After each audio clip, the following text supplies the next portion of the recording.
Un- Untuk moderator, biar agak menarik kalau peserta tidak terlalu ramai, bisa saja selain mengarahkan ke room chatnya, tetapi bisa juga langsung open mic. Nah, silakan Bapak Ibu atau Ananda yang mau bertanya bisa raise hand, manfaatkan fitur raise hand-nya, angkat tangan yang ada di aplikasi ini, aplikasi Zoom ini bisa memperlihatkan tangannya, melambaikan tepuk tangan sehingga saya bisa open mic. Nah, biasanya kan kontrolnya di host atau moderator ya. Itu akan di open mic sehingga ada interaksi antara pembicara dengan si penanya dengan narasumber. Nah, tetapi kalau memang jaringan tidak memungkinkan ya tidak apa-apa, pakai kolom chat juga bisa. Mungkin itu aja dulu sementara. Yang sudah berjalan dengan baik, saya rasa tetap semangat, selesaikan tugas-tugasnya, dihitung aja berapa kali moderator, berapa kali host, berapa kali jadi penyaji atau presenter ya. Silakan tetap semangat. Sedikit Saya ucapkan Pak terima kasih ya. Ya Pak, sama-sama. Ya, Sedikit silakan. Pak. Mohon maaf sekali, ini bagaimana nih Pak? Tadi untuk awalnya sudah saya rekam nih Pak, rekodkan. Tapi karena terputus tadi, saya buka kembali, lupa saya Pak. Oh lupa. Iya. Gimana ya? Tidak apa-apa, yang ada aja, yang ada dipegang. Intinya kan sudah berjalan, tetapi memang kendala karena kita menggunakan yang gratisan per 40 menit ya kalau tidak salah ini. Iya. Nah, mungkin bisa menjadi catatan ke depannya Bu, itu harus dilanjut kembali. Nah, mungkin itu dulu karena ya itu nanti menjadi bukti bahwa kita ada rekam layar. Oke, terima kasih Bu, luar biasa. Tetap kompak. Juga terima kasih Pak. Yo, assalamualaikum warahmatullahi wabarakatuh. Waalaikumsalam warahmatullahi wabarakatuh.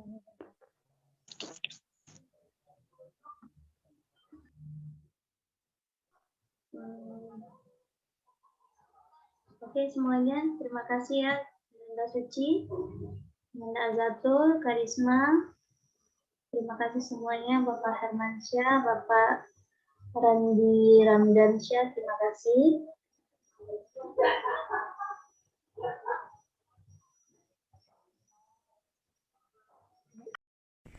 Baik, bismillahirrahmanirrahim. Assalamualaikum warahmatullahi wabarakatuh.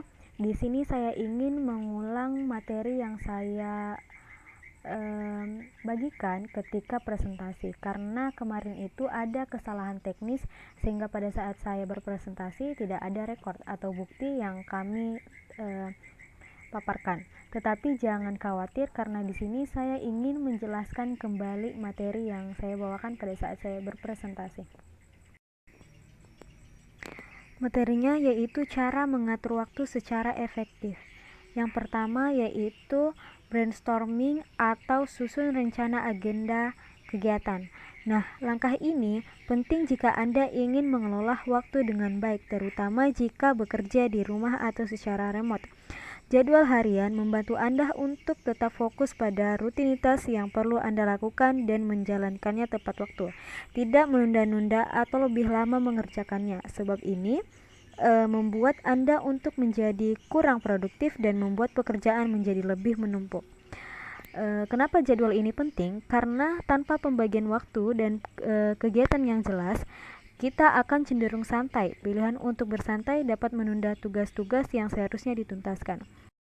So, that order your activities regularly. Jadi ayo menata kegiatan kalian dengan teratur. Kedua yaitu membuat daftar prioritas. Tidak memungkiri pekerjaan dapat datang setiap waktu dan menuntut Anda untuk menyelesaikan dengan cepat. Tidak terkecuali ketika sedang bekerja di rumah, permintaan mendadak dari orang lain, tugas dari guru, semua datang tanpa kendali. Belum lagi dengan pekerjaan harian yang tidak dapat ditinggalkan. Kalau sudah seperti ini, terkadang bingung untuk menentukan yang harus dikerjakan. Akibatnya, Anda berusaha mengerjakan semuanya di waktu yang sama, sehingga menguras pikiran Anda dan tenaga Anda. So, coba untuk membuat daftar prioritas pekerjaan Anda. Urutkan pekerjaan yang paling penting dengan batas waktu yang paling dekat. Dengan membuat daftar seperti ini, Anda dapat bekerja dengan waktu yang lebih efisien dan lebih efektif. Di samping itu, konsentrasi tidak pecah pada banyak hal karena Anda fokus pada satu tugas pada satu waktu. Yang ketiga yaitu beristirahat sejenak pada siang hari dan beristirahat yang cukup pada saat malam hari. Walau tugas kantor cukup banyak, jangan lupa untuk istirahat dan perlu mengatur kegiatan saat pandemi agar tetap memiliki waktu untuk mengistirahatkan pikiran dan tubuh. Kalian bisa ambil waktu istirahat saat makan siang. Istirahat yang cukup juga menopang kinerja sistem imun kita, maka upayakan agar jam tidur kita tetap teratur, sebagaimana hari-hari biasa saat kita harus ke sekolah atau kampus. Bukankah kita tak boleh stres agar imun tubuh kita tetap terjaga? Nah, jadi jangan lupa jadwalkan untuk bersantai ya. Nah, tips yang keempat yaitu lakukan ritual pagi. Pada siang mungkin kalian udah dilempar banyak kerjaan, guru udah nagih kerjaan, teman-teman kalian udah mulai bertanya tentang tugas kalian, belum lagi kegiatan ekstra yang lainnya. Pokoknya pada siang hari itu kita ada di mode respon dan respon. Kita udah dilempari pada suatu hal yang kita harus merespon. Siang kalian memang bisa jadi bukan punya kalian, tapi pagi hari kalian itu bisa benar-benar jadi punya kalian. Nah, jadi di ritual pagi ini bukan kayak ritual keagamaannya, tetapi kalian melakukan kegiatan yang penting di setiap paginya buat hidup kalian, tapi nggak urgent. Hal-hal yang in a long time, dia akan membawakan genetik yang gede banget buat kalian, tetapi memang nggak urgent. Jadi kayak long term planning mungkin, olahraga, meditasi. Jadi setiap pagi kalian bangun pada jam yang sama dan melakukan sesuatu yang sama. Bisa jadi bangun, sholat, olahraga, meditasi, mandi, atau apapun lah yang penting lakukan hal yang memang benar-benar penting yang menurut kalian itu akan menimbulkan pengaruh baik untuk hidup kalian. Nah, yang kelima yaitu buat stop doing list. Ini adalah lawan dari to-do list. To-do list berisi tentang kegiatan yang dilakukan, sedangkan stop doing list berisi kegiatan yang seharusnya kita tunda atau dihindari. Nah, dengan melakukan stop doing list ini, kalian dapat lebih fokus terhadap hal-hal yang lebih penting. Jadi, usahakan dulu untuk mengerjakan semua kegiatan yang ada di dalam to-do list, dan ketika kegiatan sudah selesai atau ada waktu kosong, nah hal-hal yang ada di stop doing list ini bisa kalian lakukan sebagai apresiasi kepada diri kalian sendiri bahwa semua kegiatan-kegiatan yang penting kalian sudah menyelesaikannya. Kemudian yang keenam yaitu not delay. Siapa yang masih suka menunda-nunda mengerjakan tugas atau pekerjaan di rumah? Nah, jadwal yang telah kalian susun berguna agar kita tidak menunda-nunda mengerjakan sesuatu. Jadi, penting agar kita tetap dan terus mengerjakan apa-apa yang harus dituntaskan. Misalnya, tugas yang masih ada jangka waktu 7 minggu. Nah, itu jangan ditunda untuk mengerjakannya, tetapi kerjakan sedikit demi sedikit agar menjadi lebih ringan. Nah, jadi saya saranin untuk tidak menunda-nunda waktu kalian. Procrastination could be a bad habit. We might delay, but time will not. Penundaan bisa menjadi kebiasaan buruk. Kita mungkin menunda, tapi waktu tidak. Nah, kesimpulannya yaitu ada 6 tips untuk membuat waktu kalian lebih efisien. Yang pertama yaitu brainstorming atau susun rencana agenda kegiatan. Yang kedua yaitu membuat daftar prioritas. Yang ketiga yaitu beristirahat sejenak pada siang hari dan beristirahat yang cukup saat malam hari. Yang keempat yaitu lakukan virtual pagi. Yang kelima buat stop doing list. Yang keenam not delay atau tidak menunda-nunda. Nah, pada saat kami berpresentasi, kami sudah masuk di tanya jawab nih. Nah, ada pertanyaan dari instruktur kami yaitu bagaimana gambaran atau contoh dalam menjadwalkan waktu agar bisa lebih mudah dan teratur.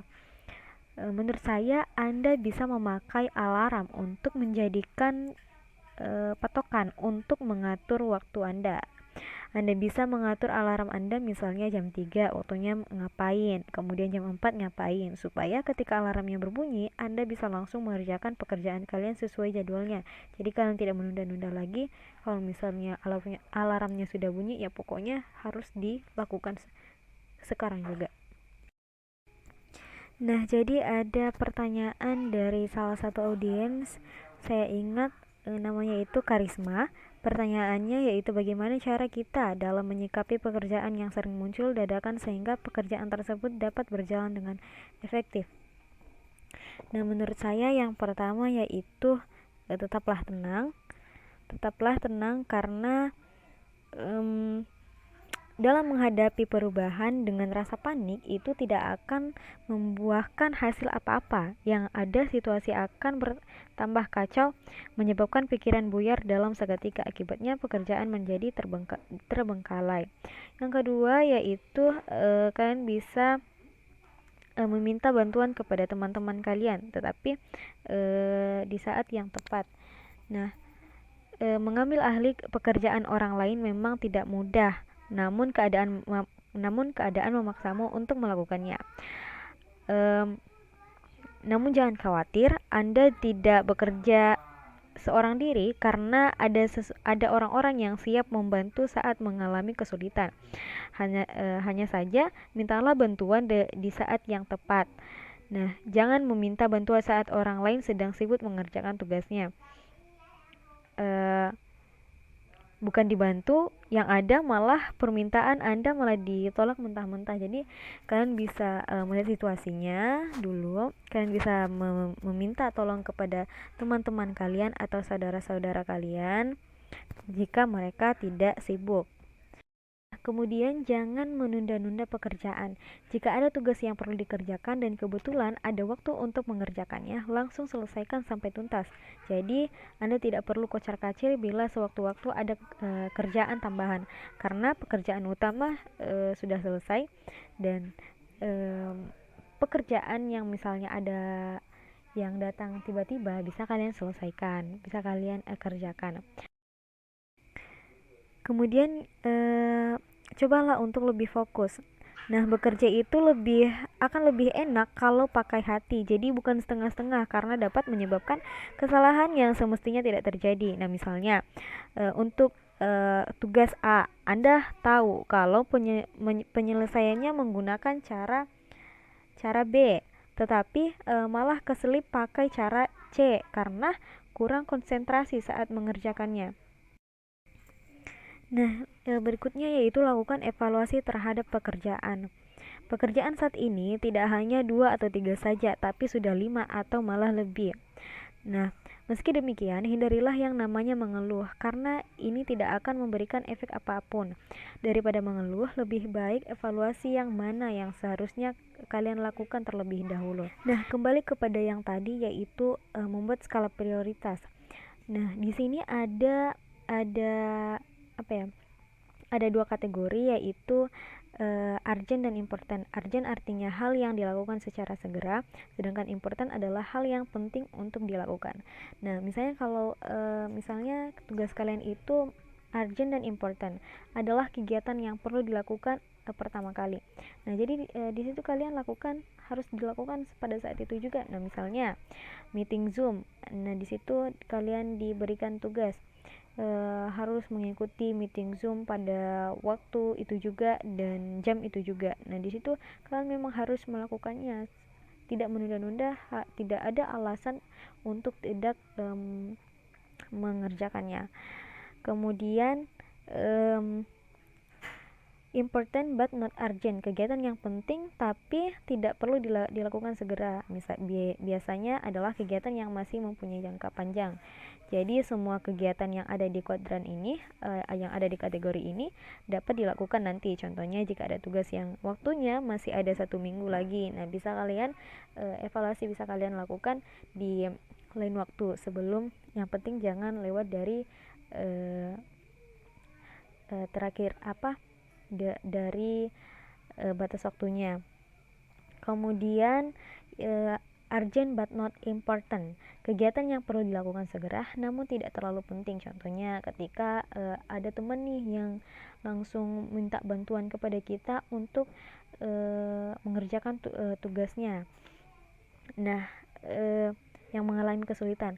Nah, di sini kita bisa menyarankan untuk mendelegasikan kepada orang lain. Misalnya nih, kita ingin misalnya teman kita meminta bantuan untuk mengerjakan tugasnya, tetapi kita masih tetapi kita masih punya tugas yang lebih penting lagi. Nah, di situ kalian bisa menyerahkan kepada teman kalian yang lainnya untuk membantu teman kalian yang meminta tolong ini. Kemudian not important dan not urgent, kegiatan yang di kuadran ini bisa kalian hilangkan dulu, bisa kalian tunda dulu, karena kegiatan yang ada di kuadran ini menghabiskan waktu secara percuma. Contohnya ketika contohnya ketika ada tiba-tiba nih teman kalian meminta untuk untuk kumpul-kumpul, untuk nongkrong. Nah, kalian bisa mengevaluasikan dulu itu. Jika memang sudah tidak ada jika sudah memang tidak ada tugas kalian yang perlu diselesaikan, nah kalian bisa untuk nongkrong dengan teman-teman kalian. Nah, seperti itu sih.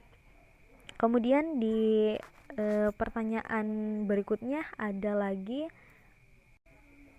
Nah, ada pertanyaan dari salah satu partisipan, tetapi saya lupa namanya. Pertanyaannya yaitu apa contoh dari kegiatan stop doing list. Nah, contohnya misalnya stop buang waktu dengan bermain sosial media, stop membandingkan diri dengan orang lain, stop rebahan, dan lain sebagainya. Jadi dimaksud pada poin yang tadi itu yaitu jika misalnya yang ada di to-do list ini, misalnya kegiatan yang paling utama, pekerjaan sekolah misalnya itu sudah selesai.